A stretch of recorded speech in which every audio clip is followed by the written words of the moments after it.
Until 7 p.m. Oh, hi everybody. We're on a road trip. We're going to the flea market. Hi, I'm Kevin with the First National Make and Owner, and we're committed to keeping farmers outstanding in their field. Our caring and knowledgeable staff welcomes the opportunity to assist you in financing your operation to help your farm flourish. Today is Foods Day, and home, Ingredients, all on runs, and let us assist you with an agricultural loan to meet your needs. First National Make and Owner, treating farmers like family since 1934. I was videoing Marathon Gas. It's always residents first. How it looks like a miniature city. Your loved one achieve their highest level of independence. Newton Care Center also has an excellent rehab to home program. We're on our way to pick up our friends Tom and Joanne. Surgeries or illness. And our therapy programs we're meeting them at their house. And speech. Contact us today for more information. But I'll film more in a little while. At 618-783-2309. Yeah.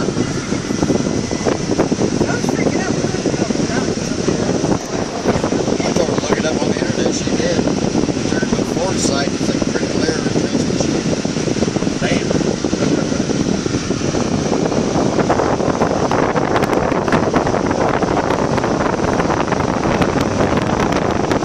It seems funny. I've had a couple people tell me these have critical error transmissions. The transmission messed up critical error. So they take it to the dealer and have it fixed, or the mechanic and have it fixed. They charge them. All they do is reset it. They fix it. Charge them out the ass expensive transmission.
They screw it up, they replace something.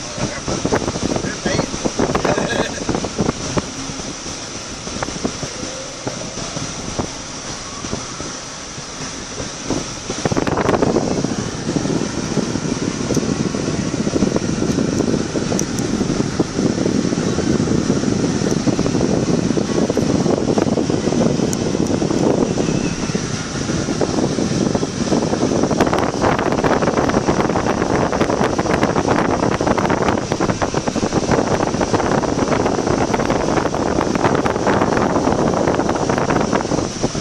Doing away. Oh, being awful quiet. Suspicious. That ain't a good sign.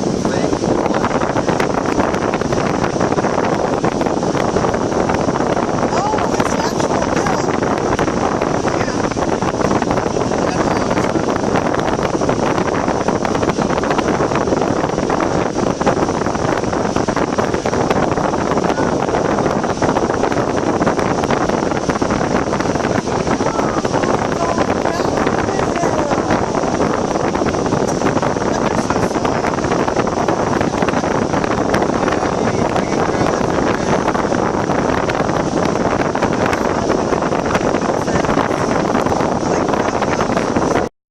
One of the boys went out there, she was having trouble with her car.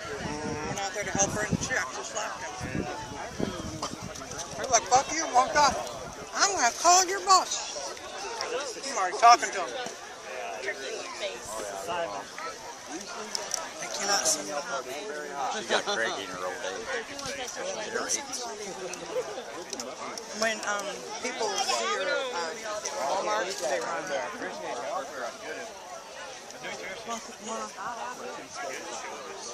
good. Did you throw your hat on the ground too? No. Fair food. Oh my God. Huh? There's nothing like fair food. Oh yeah. I know.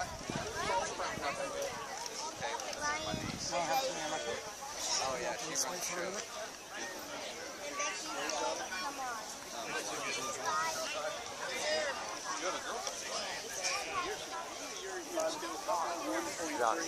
Ow. This one? Or?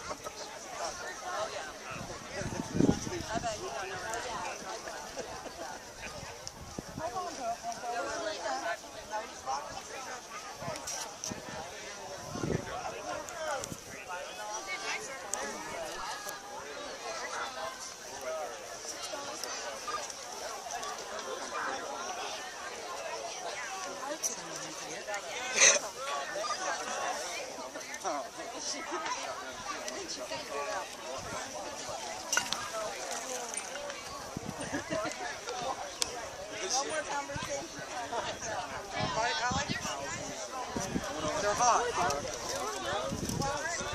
There's boxes of trash cans. Don't go throw it away. Oh my God. Oh, that's good.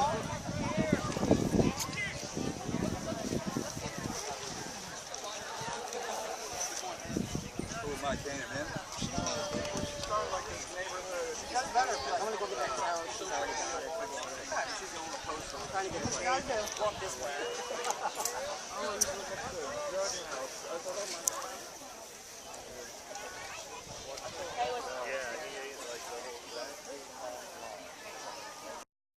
I want to see those bellows. Check out them bellows, guys.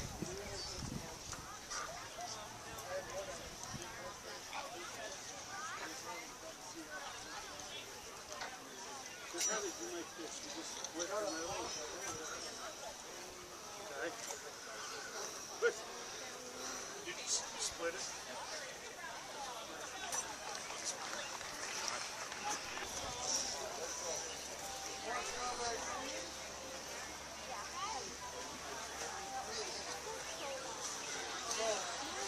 Oh, there was a hole there.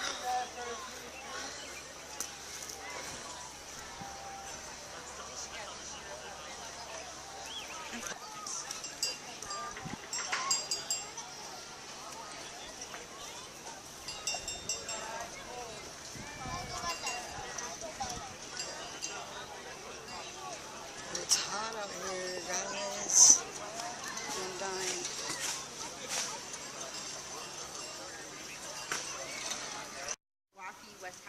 You guys got more names than any family I ever met, right? Okay. Wisconsin, I love it. All right. So you got an old pan too. That probably handle will break off. That's extra points. All right. Une, deux, trois.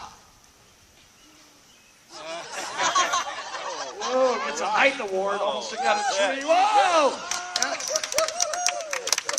Sweet. All right, you ladies got your work. Vincennes in 1778, yeah. So we have a record now, so we're proud to be Vincennes residents, and I myself live in Vincennes. A couple of my daughters, I have a son, lives in Evansville, and the rest of them are all over, so we just thank you. Our right side of the field, those are congressional troops. I'm going to call them congressional rather than American because, as we said earlier, there are some Americans who did not think we should be fighting for independence, and we have them out represented on the field as well, the loyalists. And so I'm going to call the quote, American side congressional because the Continental Congress was the acting U.S. government in the period.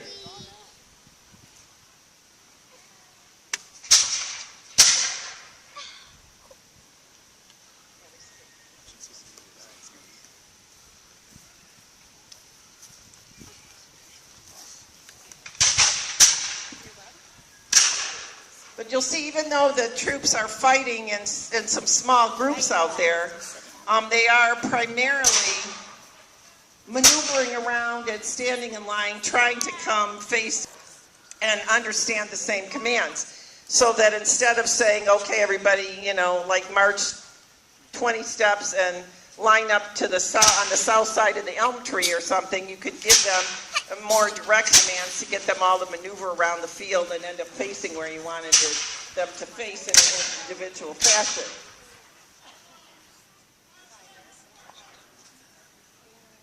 We've got a few additional reinforcements now coming out on the British side. They're wearing blue coats. Those are German auxiliary soldiers. We often call them Hessians. Actually, that would be incorrect in this case since they are from the state of Brunswick.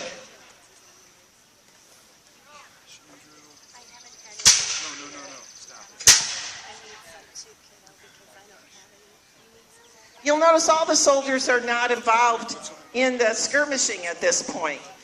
The commander doesn't want to commit any more people than he has to into a skirmish. You want to see whether the enemy has more firepower or not and save as much in reserve as you can so that you're not risking everybody right at the beginning and then you have nothing left if the enemy comes at you with additional reinforcements. So the beginning part of a skirmish like this, when the two sides kind of run into each other, out here on the frontier is kind of an exploration of how much experience and firepower does the enemy have. Especially on the congressional side, there were some well-experienced troops, but there were also some very inexperienced new recruits or local militia who would not stand on the field for very much an exchange of gunfire with the British, because you got to remember they're fighting against professional soldiers. And generally better, the British were generally better supplied because they had the might of the British Empire behind them, whereas the Continental Army was having to just get weapons from wherever they could, people bringing their own from home, getting the French and Spanish to supply them with weapons. There was very little manufacturing here in the colonies, so there was not a good supply of weapons other than what people individually owned at the beginning of the Revolution.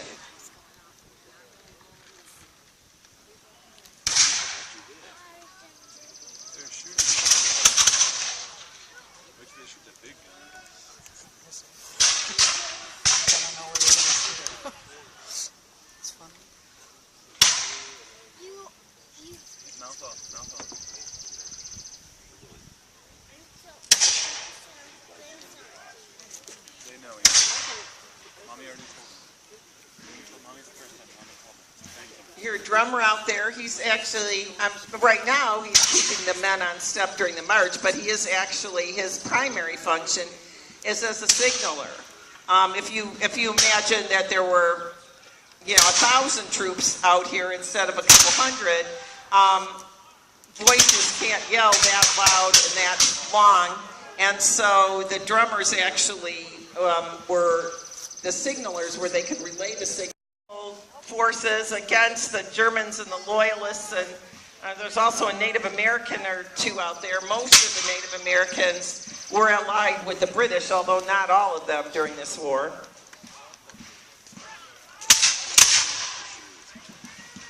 We've got some additional congressional forces coming out now from our right. So it looks like the congressional forces around on the field first were the ones who got there first. And they were pretty much fighting a stalling or delaying action while they were waiting for the remainder of the troops to come up.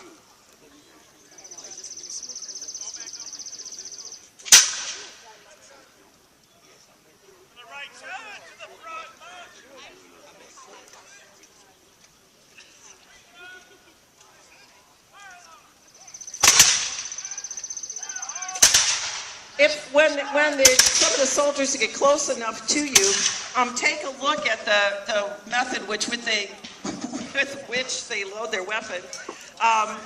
They've got a preformed paper cartridge with a pre-measured amount of black powder in it. The black powder is ignited by a piece of flint or rock hitting a piece of steel to create a spark.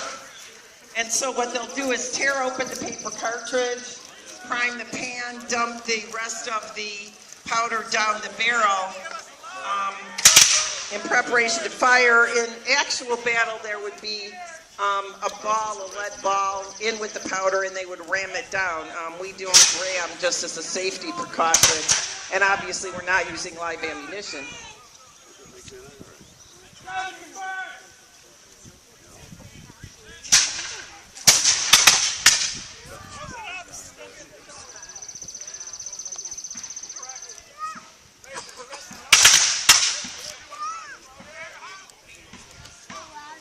There's a nurse over by that guy. You'll see women out on the field. We have accounts of some congressional forces, women in artillery crews taking over for their husbands. But you probably, in a regular battle, would see few, if any, women. We very frankly just women as 21st century first aiders carrying extra water and supplies in case somebody's sick or injured out there. They did travel with the armies, but they generally were kept back in camp or with the baggage wagons if the army was on the march, rather than being sent out into battle.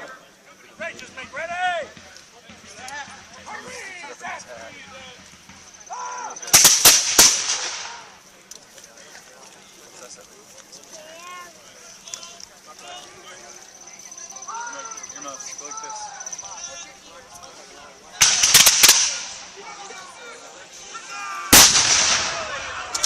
Big boo. This guy just died over there. He's dying right now. I knew it was coming sooner or later. There's 3 guys, but that person died. Yeah, if you want. We're sitting here watching the battle. Yeah. No, we're at the battle.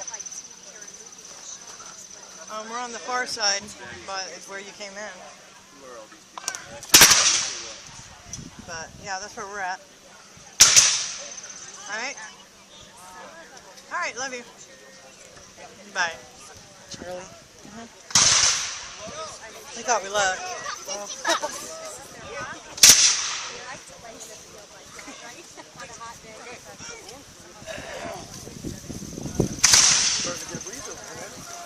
Yeah, the breeze feels good now. The sunburn. I put on sunscreen. I know I'm burned. I can feel it. Especially up here. But that's fine. When I used to get sunburned, all the time it was the sunburn you get from off the water because I was at the beach all the time. So I'm pretty used to it. My lips are going to Looks like this is kind of a stalemate. Although I do see some additional action. Oh, now looks like we've got some more British troops came up. I thought all the British that we had were out on the field, but I definitely see red coats back there.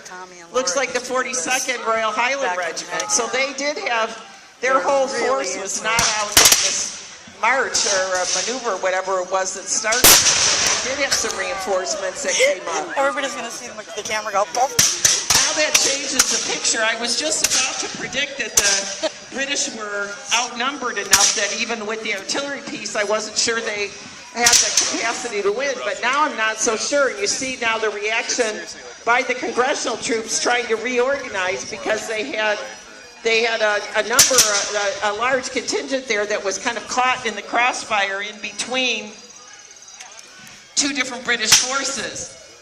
I know that's coming. Scare the crap out of me.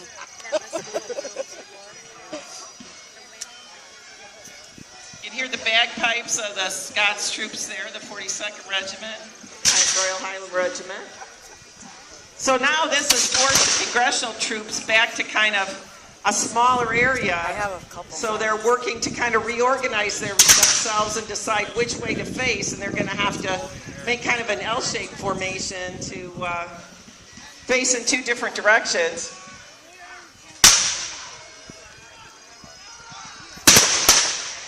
These smoke rings come out of a lot of different guns. I see purple. No. You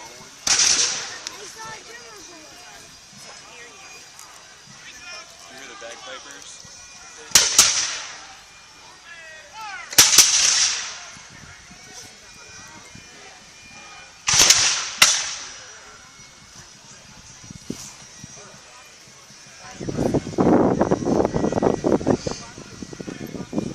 Your drummers out there beating the prime and load, the pipers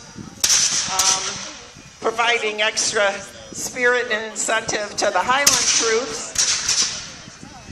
The congressional troops, though, I have to say, I mean, sometimes they were just raw recruits who hadn't seen much battle and were not particularly well trained because they had very short enlistment periods compared to the redcoats who were pretty much, all of those were professional soldiers. But they're standing very well. They've obviously got some good officers and they've had some experience. You'll notice that one group in the middle, though, is actually fighting. I mean, most of them, I guess, are grouped in the middle there, and they're just fighting back to back with each other in an attempt to keep themselves from being surrounded.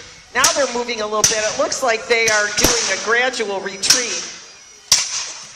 They're seriously outnumbered, and I think they're just trying to prevent.